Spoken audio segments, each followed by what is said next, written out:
দুটো ব্যাঙ একটা দুধের পাত্রে পড়ে গেল। তারা সেই পাত্র থেকে বের হবার প্রাণপণ চেষ্টা করলো, কিন্তু কিছুতেই উঠতে পারল না। একটা ব্যাঙ আশা ছেড়ে দিয়ে বলল, বন্ধু, আর বৃথা চেষ্টা করে লাভ নেই।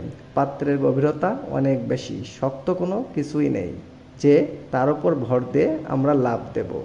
আমরা কতক্ষণ বা সাঁতার কেটে ভেসে থেকে বাঁচতে পারবো? আমাদের মৃত্যু অনিবার্য। বিদায় বন্ধু।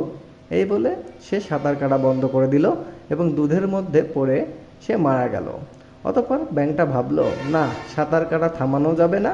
যতক্ষণ না পর্যন্ত আমার সমস্ত শক্তি ক্ষয় হয়ে যাচ্ছে, ততক্ষণ আমি সাঁতার কাটা চালিয়ে যাব।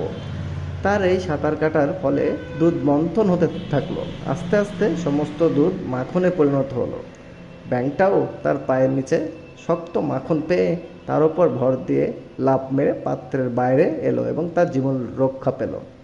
এখানে একটি শিক্ষণীয় বিষয় হলো, যতক্ষণ না লক্ষ্যে পৌঁছাবেন ততক্ষণ চেষ্টা চালিয়ে যান।